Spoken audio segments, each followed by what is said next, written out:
समन संगियों से जब भी कहीं संखार कार्यक्रम होता है या कोई नारी संत या कोई नर संत बनते हैं, तो बहुत सारे लोगों के मन में ये सवाल आता है कि संत क्यों बनाए जा रहे हैं। और जो लोग पहले से ही किसी गुरु के सानिध्य में हैं, किसी गुरु को मानते हैं या बुद्ध को मानते हैं या किसी संत को मानते हैं,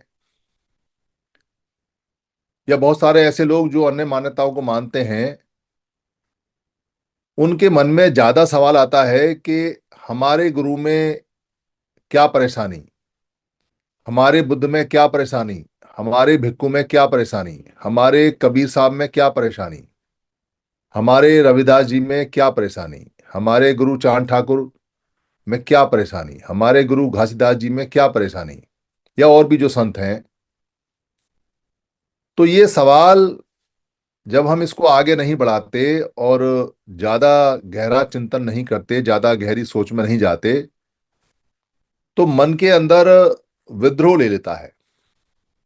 और सवाल का जवाब अगर नहीं बुझाते हैं या संघियों को सवाल के जवाब की बुझाने की सामग्री सोच नहीं देते हैं, तो अर्थ का अनर्थ हो जाएगा और जुड़ने की बजाय तोड़ने का काम आरंभ हो जाएगा। क्योंकि व्यक्ति के मन में संशय है, व्यक्ति बहुत ज्यादा व्याकुल है, परेशान है, चिंतित है।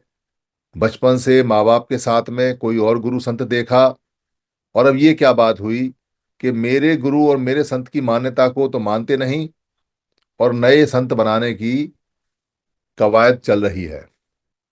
तो आज का लेसन इसी बारे में है, क्योंकि 6 तारीख को एक नए संत और बनेंगे। उसके बाद 19 तारीख को पहली महिला संत बनेंगी। फिर दिल्ली दिल्ली में एक संत बनेंगे। फिर बहादुरगढ़ में एक संत बनेंगे। और इसके अलावा भी और संतों की लाइन है अभी, क्योंकि संत काफी बनने हैं, नर और नारी दोनों। तो ये सवाल का जवाब अच्छी तरह से समझ में आ जाना चाहिए। और कोई ना भी पूछे तो उसको क्लेरिफाई करना चाहिए, उसको बताना चाहिए। इससे संघ मजबूत होगा। संघ संघ के अंदर जितने संशय कम से कम रहेंगे दिमाग में, उतना संघ ज्यादा मजबूत होता है और दूर तक जाता है। संशय जितने भी होते हैं, डाउट्स जितने भी होते हैं, भ्रम जितने भी होते हैं, अस्पष्टता जितनी भी होती है, वो समूह को, संघ को नुकसान करती है। आदमी मन में बात ले जाता है, कई बार संकोच के कारण पूछता नहीं, कई बार अपने आप ही सवाल का जवाब निकाल लेता है। उससे बहुत बड़ा नुकसान हो जाता है।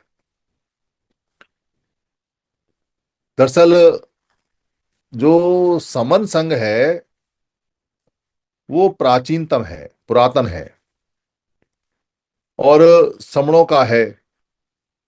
तो समणों को समय समय पर जानकारी देने के लिए, उपदेश देने के लिए, खाली इसी बात का उपदेश नहीं कि शरीर कैसे काम करता है, मन कैसे काम करता है, या कोई ऐसी चीज है जो मन को और शरीर को ठीक कर सकती है, कोई टेक्निक ऐसी है, कोई विधा ऐसी है, या कोई ऐसी जानकारी जिससे हम दुखों से मुक्त हो जाएं, या कोई ऐसी जानकारी जिससे हम जीवन के चक्र से मुक्त हो जाएं। इसको बोलते हैं अत्त अध्ययन। अत्त अध्ययन को बाद में आध्यात्मिक बोला गया। अध्य आत्मिक, यानी कि अपनी अपना अध्ययन करना। अत्त माने अपना होता है, अत्त दीपो भव से बना हुआ है अत्त, और अध्ययन माने अध्ययन, यानी अपनी जानकारी लेना, अपने शरीर की, अपने मन की जानकारी लेना। इसको बाद में आध्यात्म बोला गया, बोला भी नहीं जाता, इस शब्द बदल दिया गया। तो अध्यात्म बोला गया, आध्यात्म बोला गया, जबकि ये अत्त अध्ययन है। तो खाली अत्त अध्ययन वाली या सेल्फ की जो इंफॉर्मेशन होती है बॉडी की, उसके अलावा बहुत सारी जानकारियां हैं जो और लोग, हमारे जानकार लोगों ने हमको देते रहे हैं। जीवन की जानकारी, सामाजिक जानकारी, समाज में कैसे बच्चे पैदा होते हैं, कैसे बढ़ते हैं, बच्चों की क्या समस्या है, महिलाओं की क्या समस्या है, नरों की क्या समस्या है, उनकी मौसमों की जानकारी, मौसम से पड़ने वाले प्रभाव की जानकारी, तारे सितारे से पड़ने वाले प्रभाव की जानकारी, जो भी आप प्राकृतिक चीजें हैं उनकी जानकारी। अभी तो साइंस में इसको इंग्लिश में हम केमिस्ट्री, फिजिक्स, एस्ट्रोनॉमी बहुत सारे नामों से बोलते हैं, बायोलॉजी वगैरह, जूलॉजी वगैरह। अब तो बहुत सारे सब्जेक्ट हैं। तो ऐसे जो लोग बताया करते थे, जानकारी ले लेकर वो सारे के सारे ही हमारे टीचर या उपदेशक या उपदेश देने वाले वो हुआ करते थे। उनको गुरुवर भी बोला करते थे। तो अलग अलग तरह से अलग अलग संत बहुत सारे हुए हैं। और हम लोगों ने संतों के सहारे जानकारी को आगे बढ़ाया। संतों ने बाद में गुरुकुल भी खोले जगह जगह, जिनको बाद में बिहार बोला गया।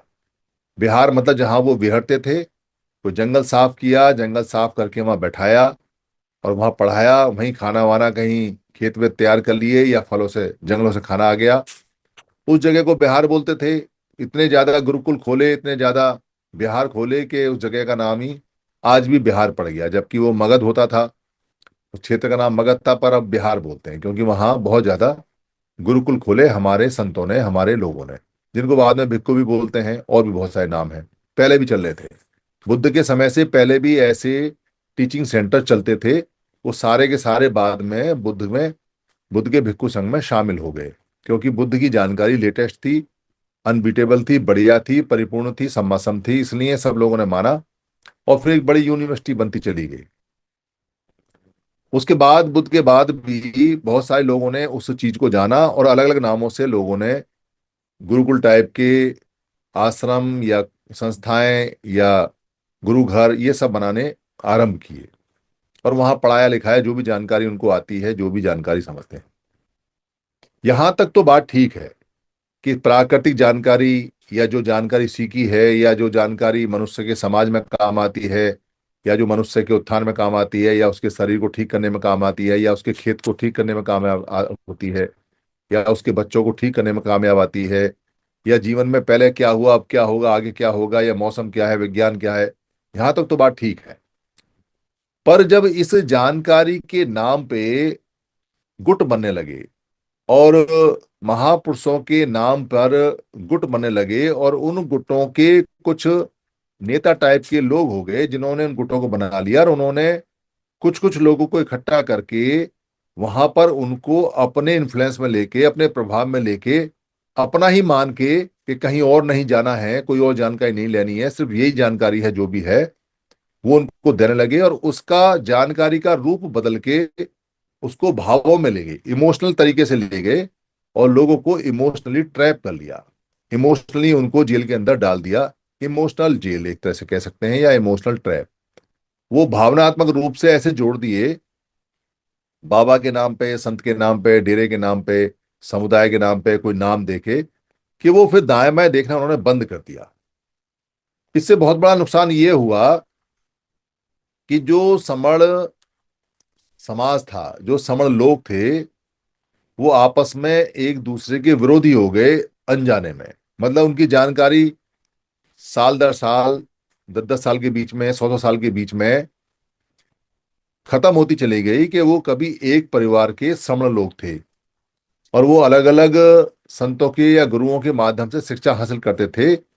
और कब वो उन्हीं बेड़ों के, उन्हीं दरबारों के, उन्हीं दीवारों के, उन्हीं चार दीवारियों के, उन्हीं घेरों में बंद गए, उन्हें खुद नहीं पता चला। कैसे वो उनके भक्त होते चले गए, उनको खुद नहीं पता चला। जानकारी जो तर्क वितर्क से आनी थी, लेटेस्ट जानकारी आनी थी, वो बंद हो गई। अगर वो जानकारी लगातार चलती रहती और हम सारे सब्जेक्टों को पढ़ते रहते, जितने भी सब्जेक्ट हैं, जितने विषय हैं, चाहे वो ज्ञान का है, चाहे विज्ञान का है, चाहे भौतिक का है, चाहे रसायन का है, चाहे वो गणना का है, चाहे अकाउंटिंग का है, चाहे वो एस्ट्रोनॉमी का है, चाहे वो बहुत सारी विधाएं, आज की समय बहुत सारी एजुकेशन है।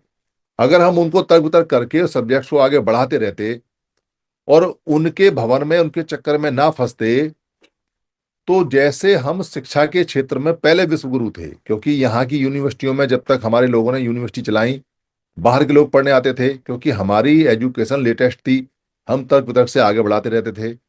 फिर जब हम बाड़ों में बंद गए, हमने अपनी जानकारी को बंद कर लिया, फिर हमने नई जानकारी लेना बंद कर दिया। फिर जो जानकारी एक बार हुई उसी पे हम चलते रहे, फिर उसके भक्त बन गए। तो नई जानकारी आनी बंद हो गई, पुरानी सड़ गई। उस समय के साथ पुरानी बढ़ गई, खत्म हो गई। तो हमारी शिक्षा और शिक्षा नीति और हमारे गुरुकुल ठप हो गए, खत्म हो गए।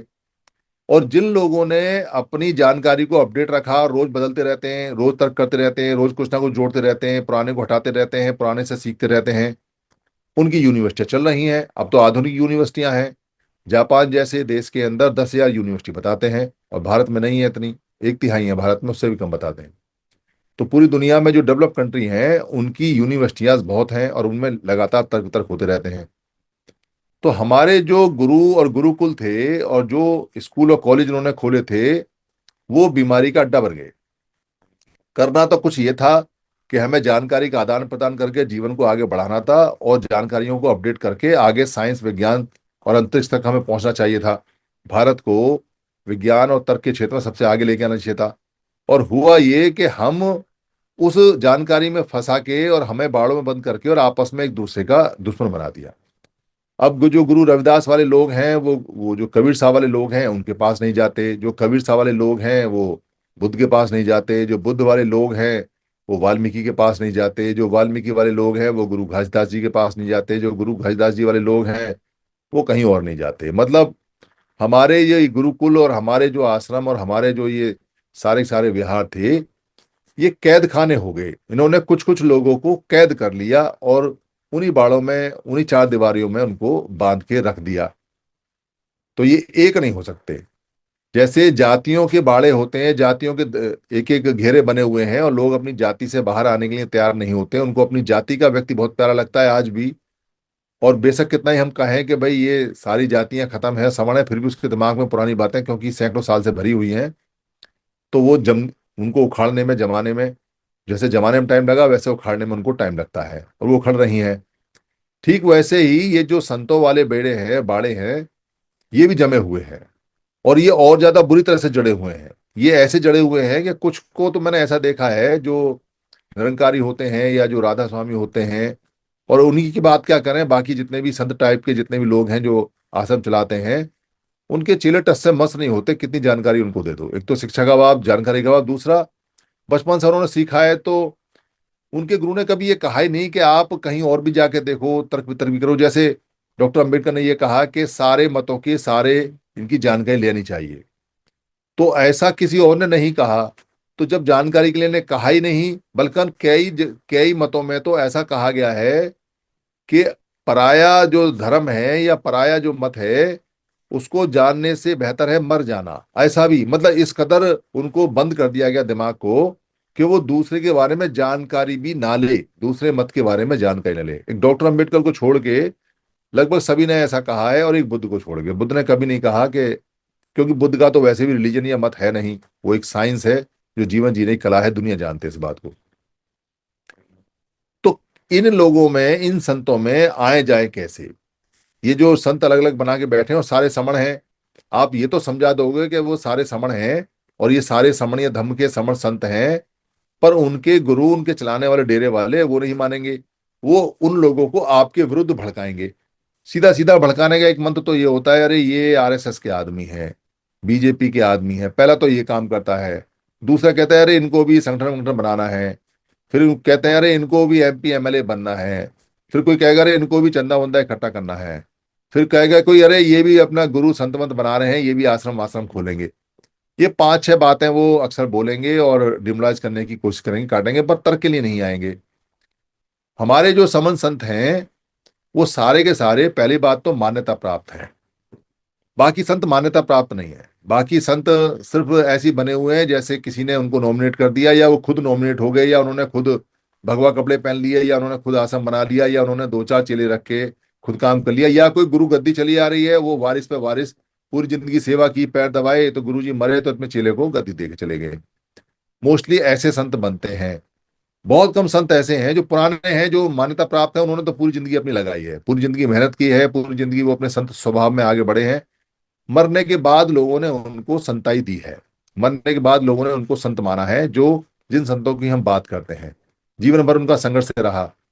पर यहाँ ऐसा नहीं है। यहाँ जिसके अंदर भी संत वाले गुण देखे जाते हैं, समन संग उसको संत बनने के लिए कहता है कि आप संत का कार्यभार संभालें। आपके अंदर संत वाले संताई वाले गुण हैं, आपने जीवन अपना लगाया है, और आप संत बन के सेवा करें समाज की। संत बन के बाकी सब में आए जाएं और जोड़ें। तो ऐसे व्यक्ति को समन संग मान्यता देता है, फिर उस मान्यता का संखार करता है, और वो जो संत बनते हैं वो फिर अपनी इस संताई का गरिमा को रखने के लिए जो वेशभूषा उन्हें पसंद है, एक सत्तक दंड होता है, एक परिवत होता है, और एक ऊपर से उड़ास होता है। उड़ास मतलब साफा होता है, जो पगड़ी होती है उसको सिरोबेठन भी बोलते हैं, वो उनको बांधनी होती है। और सारी बातें महापुरुषों की ही उन्हें बोलनी होती हैं। पर उनका सबसे बड़ा फायदा यह है कि बाकी संत और संतों में आने जाने के लिए हिचकेंगे, वो नहीं आते जाते। आप देखोगे कि वाल्मीकि वाले लोग कबीरदास साहब के यहाँ नहीं आते, कबीर साहब वाले रविदास जी के यहाँ नहीं आते, रविदास जी वाले बुद्ध के यहाँ नहीं आते, ये सब चलता रहता है। पर समन संत फ्री हैं, वो किसी भी समणीय धर्म के संत के यहाँ आ सकते हैं, जा सकते हैं।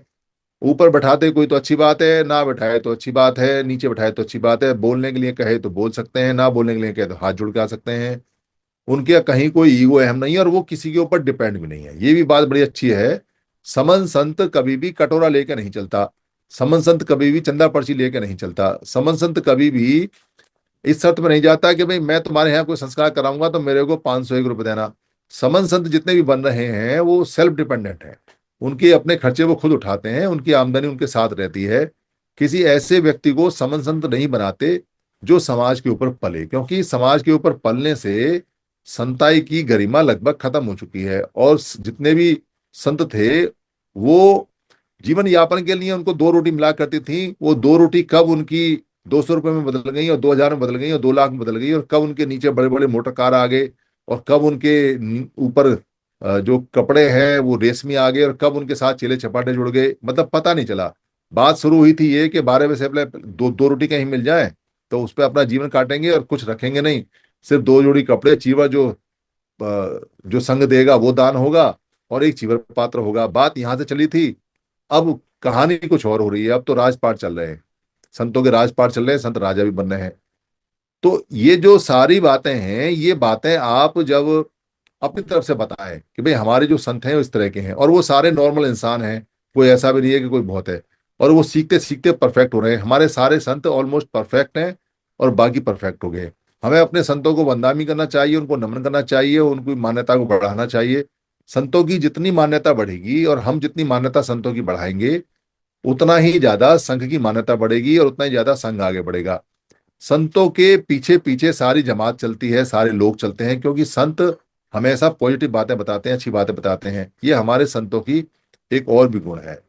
तो कोई सवाल अगर आपसे पूछे, कोई बात अगर ऐसी हो, तो आपको ये जवाब देना चाहिए। मेरी किसी बात से अगर किसी को कोई हानि हुई हो तो मैं संघ से हाथ जोड़ के माफी मांगता हूँ। संघ मुझे माफ करे, संघ मुझे माफ करे, संघ मुझे माफ करे। संघं नमामि, संघं नमामि, संघं नमामि। संतों को वंदना।